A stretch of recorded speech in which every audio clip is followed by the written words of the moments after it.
In this video, I am going to teach you how to stop trying to be a good person. And by that, I mean stop trying to prove that you are good enough. Stop trying to be good in the eyes of others. Why would you want that? So that you can be free to just be who you are. I'm going to teach you how to just decide that you are good. And as a result, you can walk out into the world being all of who you are and be free and have the power to create everything that you would desire. Let's go. I think it's important for us to start to get into contact with how are we measuring our goodness, right? And so why is this important? Well, I'm sure if you've been in the world of coaching or personal development for a while, you just working on yourself or supporting others, you come into many situations where it really comes down to like, am I good enough? Am I good? Am I a good person? For this behavior, for this action or lack of action, for the success that I've had in my life, or what I'm able to see or do, what I've been doing, what I've been up to, how I've been treating myself, how I've been treating others. Like, does that mean that I'm bad? Am I getting it right?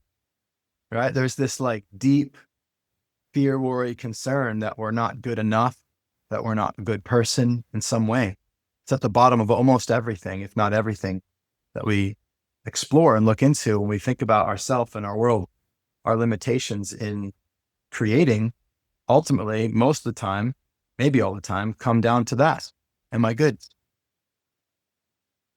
And so knowing how you're measuring that at least gives you a little bit of a chance to say yes. And so if you're able to be good, then you're able to be free to keep going or to go, to move forward, to act, to create. And so for me, this question of why be good, why do I want to be good, is because it's acknowledging that like at the heart of my human experience is this concern with that. And I can take a very spiritual path that says, stop measuring, and which is a path that I have spent a lot of time on and I've got a lot of freedom with. Krishnamurti really helped me to see the violence of measurement. The beginning of that was really through the work of Charles Eisenstein, who I greatly admire. And even in quantum mechanics, like the kind of the impact that measuring has. So there's lots of ways that I've seen like to try to measure up, to try to measure something has a cost to it. And so liberating yourself from the whole concern with whether or not you're good, there's a real freedom in that. Absolutely. And there is freedom in liberating yourself from the human experience, and you're still alive. You're still going to eat food. And so in the same way that you're still going to eat food and you're still going to drink water and you're still going to need oxygen, there's still going to be a part of you that concerns itself with, are you being good? And if your only approach to meeting that is to try to transcend yourself above and beyond that experience, then I'd say that you're missing half the party, right? Because another way of meeting that is to have an answer to it that also liberates you, right? There's a real spiritual prison that gets created when the only way to be free is to transcend the thing completely and to not have any concern with the human experience, And so whilst I want to have the capacity for freedom from the question of whether or not I am good, I also want to be free to be good so that I can just be in that experience and be riding that wave, riding the wave of goodness. This is where, liberation from story is freedom and creation of story is power. You can have power by being free from story, but you can also have power by being so free from story that you can use story. You can use an idea of yourself as good. You get me? Like you could be free from saying, am I good? But then you could also be free because you just know that you are. So no matter which, it's not going to get you either way. If you slip back down to the human experience and like, there's such thing as good and not good, and you're good, you're still good. you're good either way, using that word in a different way. You're free. You're in good shape. You're free either way. And so I want to talk about how to be good not because we have to be good, but because it's going to keep coming up, probably our entire life. And if the only way that we can be free from it is to not concern ourselves with it, then we're like saying we're denying gravity, because there's a gravity around this very, very deep conditioning. There's a lot of neural synaptic connections dedicated to the idea that one must be good and that love comes through that.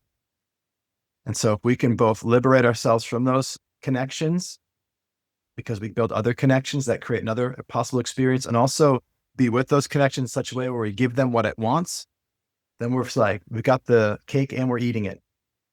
And we've always got it and we're always eating it. We get to have both. So how to be good? You know, if we look at all the answers that you guys share, I'm looking down at my laptop here where the chat is. If we look at all the answers and we think, oh, if it's this, then that, then I just do that or be that way, then maybe we'll hit the mark. But then what if one day we read something in a book or the newspaper, or we hear something and somebody gives us the idea that that's not what good is. Good is this.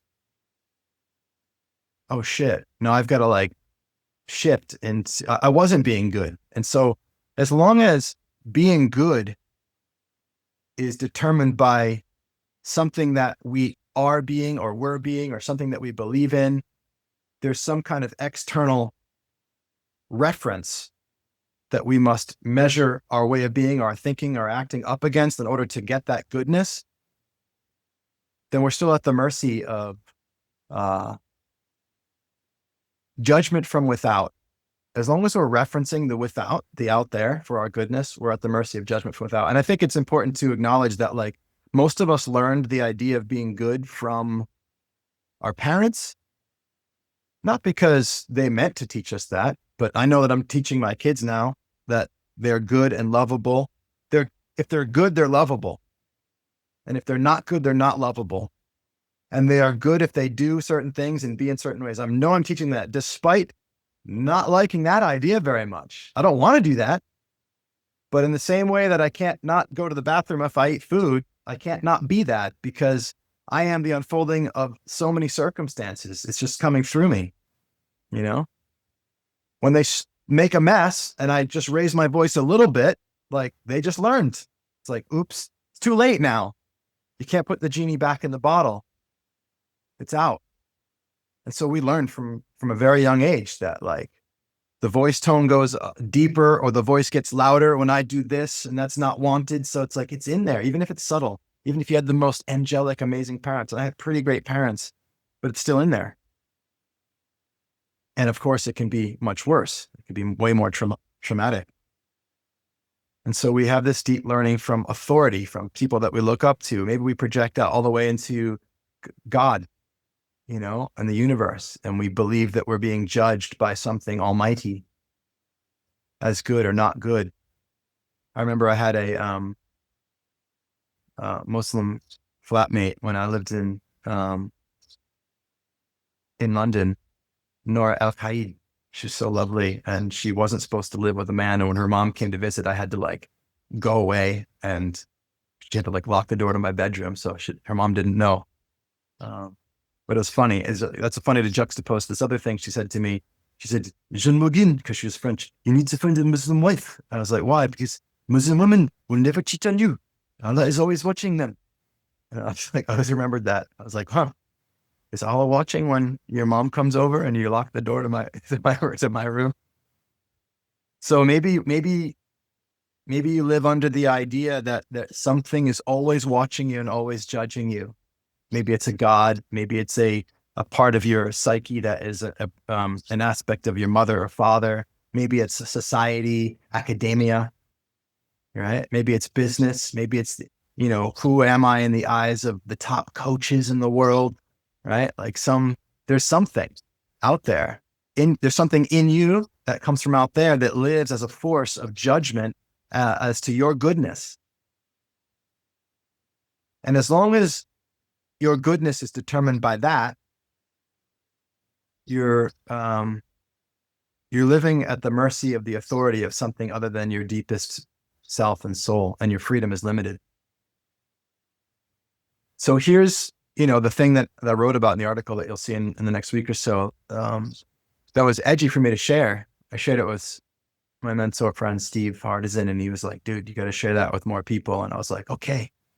And then I sat on it for like 2 weeks. I was like, fuck, I don't want to share this, because it's like, it's existentially, it's so fucking liberating that it's scary to share, because what's a paradox in that? It's kind of funny, actually, as I think about it. But ultimately, my willingness and courage to share it comes through applying it. So here's the thing. What I realized was that it's an infinite game to try to be good in the eyes of anything. Anybody out there, any authority, any God, any parent, any person. It's an infinite game. Like it's a carrot on a stick. It's unreachable. I will never be good as long as I'm referencing something outside of me. And when I say something outside of me, that includes all of the ideas inside of me that operate as a part of me that are born from that thing outside of me. There's no way to be good by measuring up, because everything's always changing. And so then what? Well, I can just transcend that whole conversation. Yeah, let's do that. I'm game for that. But when it comes back, then what? And I remember I heard Joe Rogan in a podcast talking about how, like, when he does what he does and people come and attack him, and I don't exactly remember the whole conversation. I just remember this moment where he just said, you know what? I'm a good person. And it was this decision that came from his center. It wasn't referencing anything outside of him. It wasn't because I'm this way or because that. It was like, there was like a deep agency and a will to decide goodness. Obviously, I don't know that dude, and I don't know like where it comes from. That's my projection of where it was coming from. And my projection of where it was coming from was a seeing of my capacity to have that come from a certain place within me. Right. And so this realization that, like, shit, I could just decide once and for all that I am good.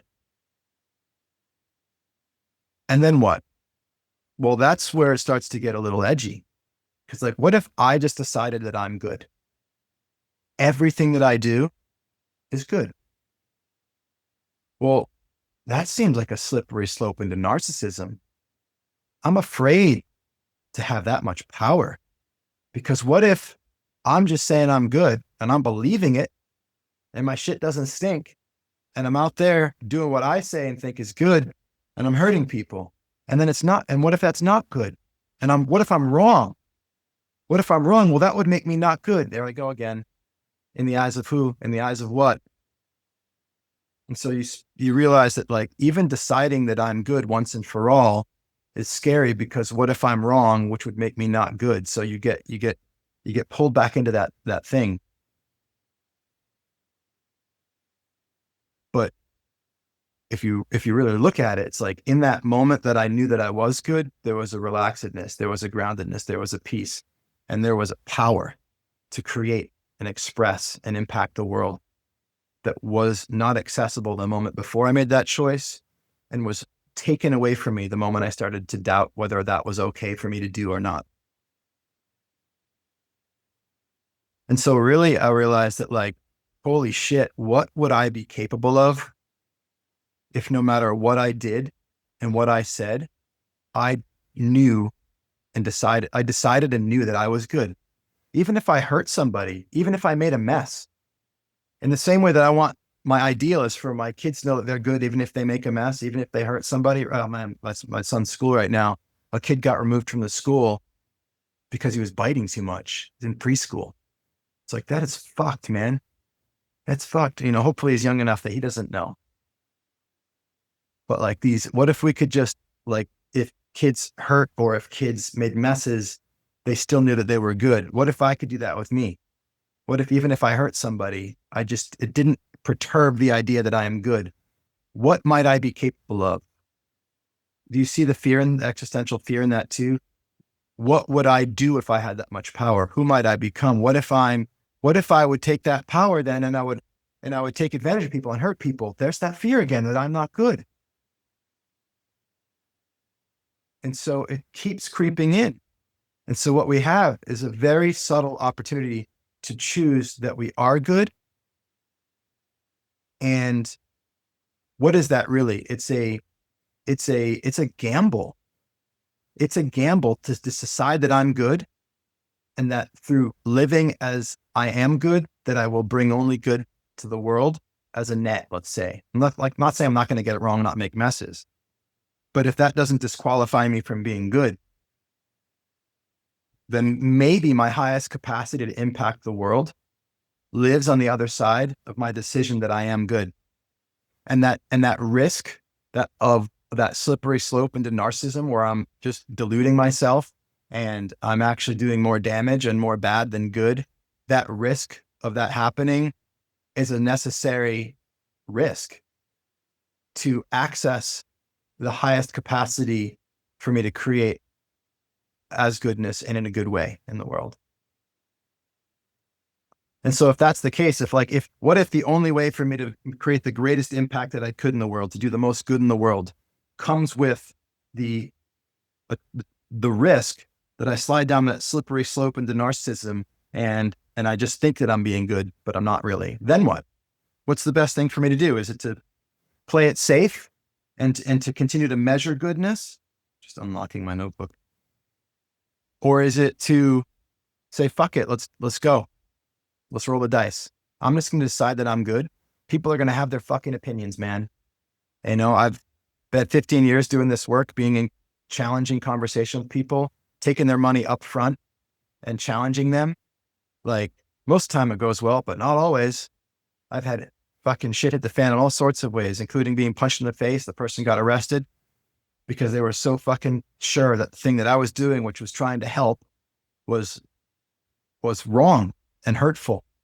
And what am I going to do with that? I've got a fucking black eye, you know, because of what I was trying to do to help. And am I going to what am I going to do? That's an existentially rocking situation. Am I going to start thinking, well, maybe I am an asshole. Maybe what I was doing, even though I believed I was coming from love in my heart and trying to help people, maybe I am bad. Man, that's literally the choice that we're all making moment by moment, before and after we get punched in the face. Because here's the thing I can promise you: if you decide that you're good, you will have more power, you will make more impact, and you will hurt people, and they will come after you, and it will suck, and it will challenge you in your faith that you are good. And if you buckle under the pressure of that, then you lose your power and you stop creating. And here's my choice, and my faith unfolds from my choice, is that everybody chooses that they are good, then good prevails. Yeah, there's going to be people getting it wrong, including myself, but good prevails in the long run when people choose that they are good and they act from that choice. The net is positive. Love wins, you know, just like every fucking movie throughout time. Almost every movie, like love prevails, good wins, good triumphs over evil, you could say.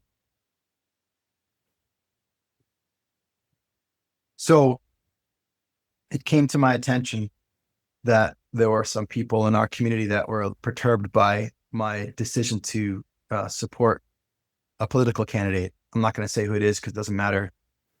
And this isn't the context for me to promote any particular opinion, be it political or anything. I have opinions, but they don't live in my work because my work is way more important to me than my opinions.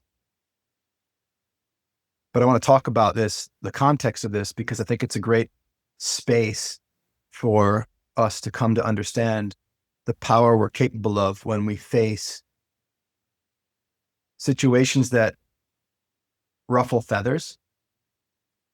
You know, there's 3 reasons to take an action that I like to talk about and promote.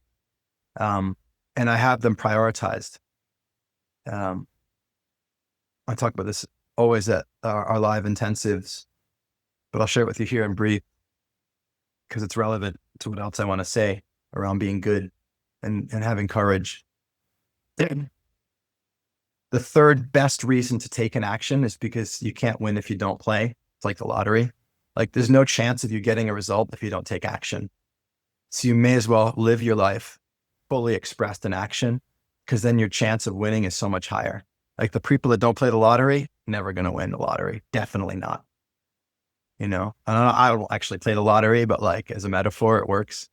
I'm okay with not winning the lottery, but like, I'm not okay with not winning things that I want and feel is worth taking action on. So living as an expression of action is living in the soup of possibility that you might bump into something really tasty in that soup and you might get something that you want. So you got to be in action all day, every day for that simple thing. It's like every moment, it's like a slot machine. It's like you're going to get cherries sometimes. So you may as well just be pulling that lever constantly, just feeding it, pulling it. Jamie, can we make sure everybody's muted? I'm getting some like, I don't know, some stuff coming through sometime my speaker.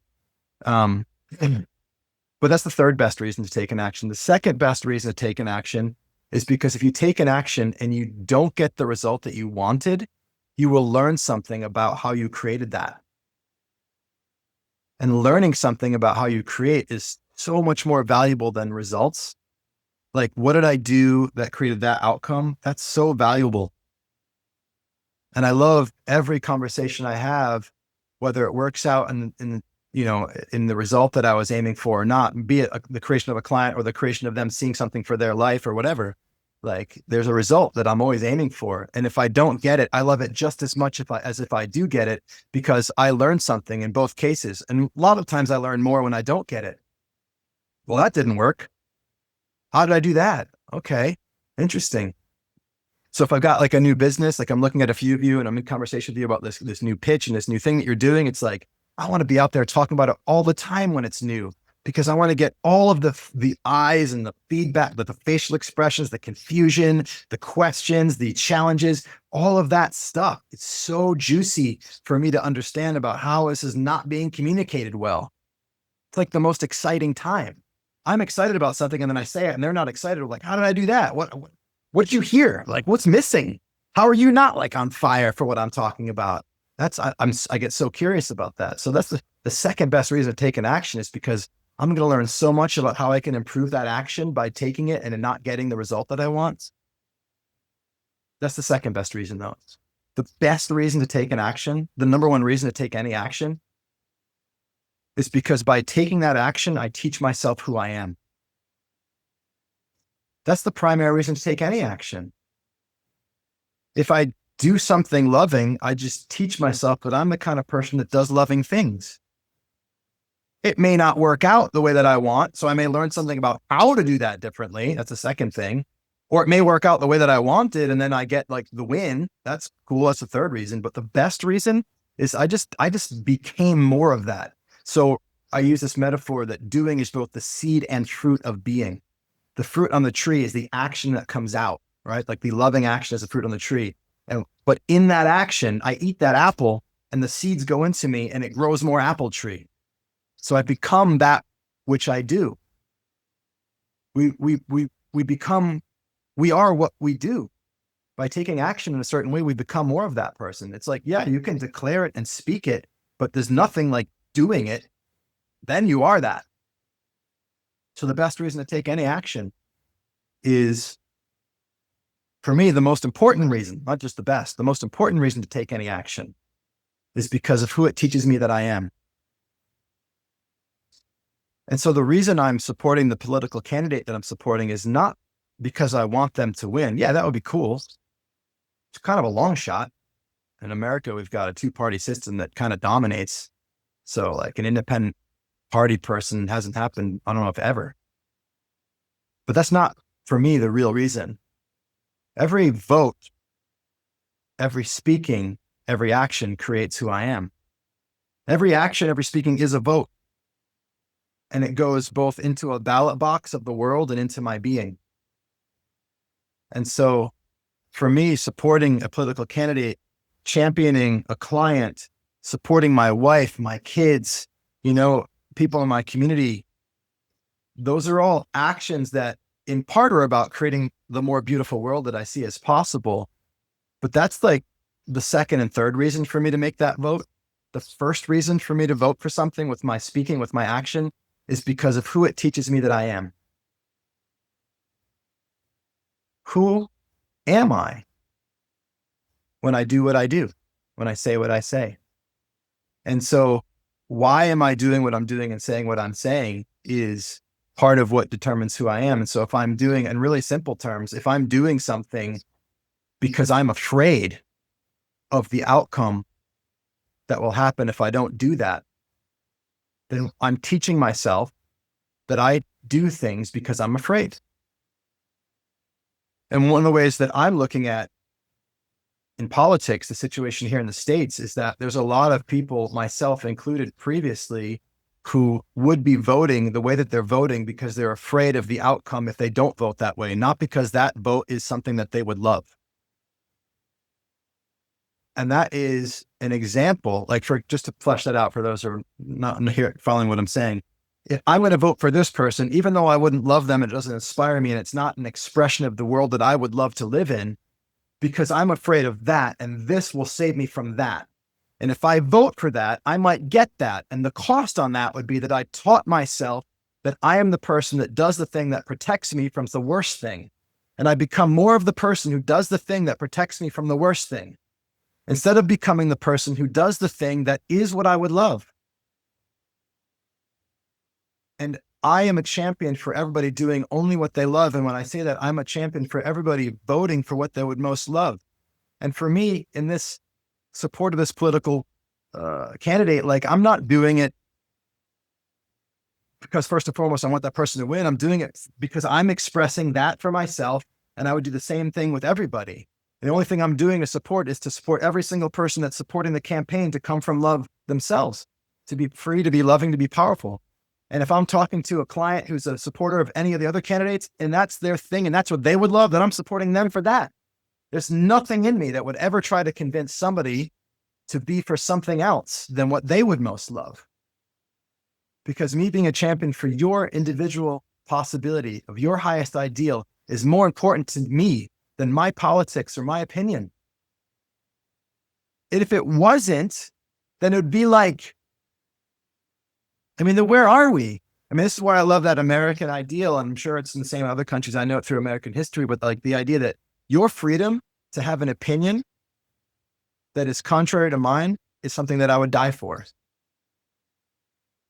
Your opinion to express yourself in a way that I believe is toxic to our culture is something that I would die for. Wait, what? That's what I mean about having my ideal of freedom as the primary thing. I am championing your freedom to have an opinion that is contrary to mine. And that's more important to me. And that's still alive. And so I can support a political candidate and I can have conversations that liberate people to see the possibility in that. And if that resonates with them, cool. And if not, that's also cool. And I can show up to my client calls and I can champion.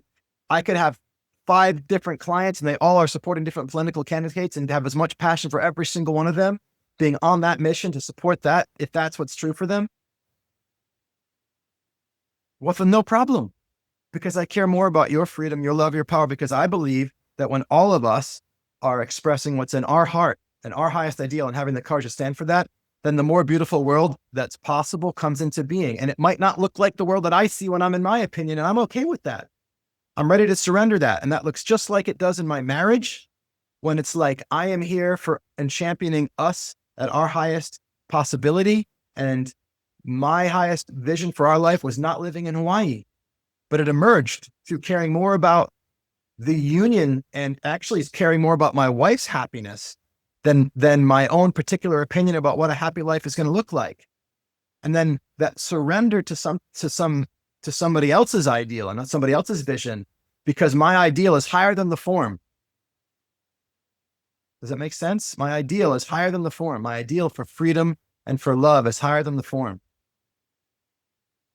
And so that's where I come from in that. But still, when you go out and do that, not everybody's going to get it.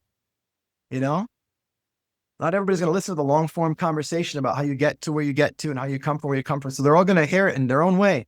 And like I said before, you will get punched in the face, at least metaphorically, if not literally. I have friends who had a gun pointed at them, like this work of loving people for a living. It's fucking dangerous shit, man. People get fucking literally crucified, literally killed for it. So you don't have to play this game and you don't have to play it at that level. But I'm just here to say that, like, the harder you play it and the more all out you go, like, it comes with the territory and it's worth it. That's what I would say. The more and more I face the pushback, the more courage I get. You know, as long as I don't start to go back into that, well, am I good? No, you got to anchor yourself. You have to take, as I wrote in my article, you have to take the scepter out of the hands of the Almighty and decide that you are good. Don't give it back. And then with that power, you can love the most beautiful world that you can see into being, be it a life for yourself, be it for your community, for the wider world. I think at the highest capacity that you have, when you've made that decision and make it over and over and over again.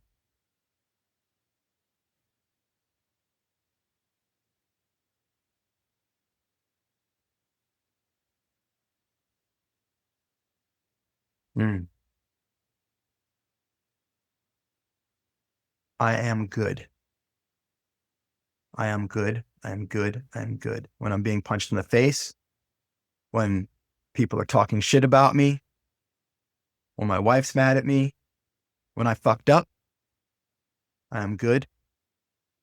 I am good. I am good.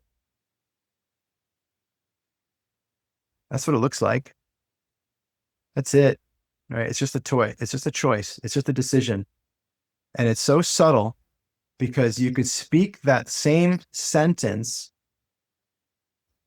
from a place of trying to convince yourself that you are, while still being psychically entangled, unconsciously connected to the idea that because there's the evidence and because you measure up, if you're speaking, I am good because I measure up, you're still you're caught. You're in one of those authority parts inside you, in the society, in the God, and the parents, whatever. You're still, it's not I am good because, it's just I am good.